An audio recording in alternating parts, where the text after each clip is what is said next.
কি বট বাহিনী, আপনারা বলে কিছুই করেন না।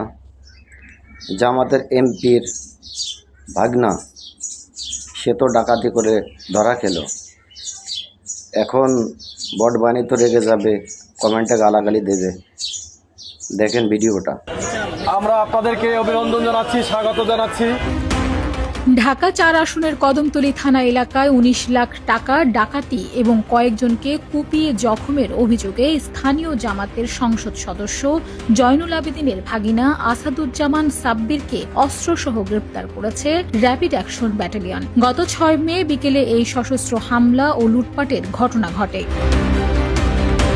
মামলার এজাহার ও ভুক্তভোগীদের অভিযোগ সূত্রে জানা যায়, ৬ মে বিকেল ৫টা ১০ দিকে ডিএমপির কদমতলী থানাধীন ৫৯ নং ওয়ার্ডের ঢাকা ম্যাচ রেললাইন সংলগ্ন কাঁচা রাস্তার ওপর এই ঘটনা ঘটে। ভুক্তভোগী ব্যবসায়ী মোহাম্মদ হাসান তার প্রাইভেট কারে করে যাওয়ার সময় অভিযুক্তরা সংঘবদ্ধ হয়ে তাদের পথ রোধ করে। অভিযোগ রয়েছে, আসামিরা দেশীয় ধারালো অস্ত্র ও আগ্নেয়াস্ত্র নিয়ে হামলা চালায় এবং পিস্তল দিয়ে ফাঁকা গুলি করে এলাকায় আতঙ্ক সৃষ্টি করে।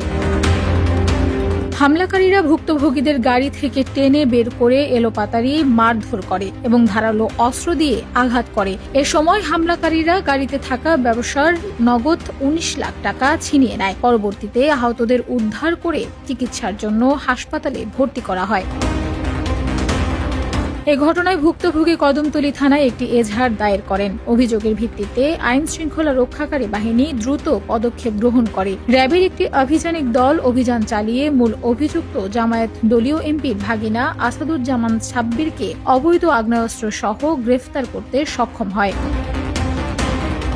এলাকাবাসী ও সাধারণ মানুষের মাঝে এ ঘটনা নিয়ে মিশ্র প্রতিক্রিয়া ও তীব্র ক্ষোভ তৈরি হয়েছে। আইন শৃঙ্খলা রক্ষাকারী বাহিনী বর্তমানে পুরো বিষয়টি নিয়ে অধিকতর তদন্ত চালিয়ে যাচ্ছে। Desk report, Bangladesh bulletin.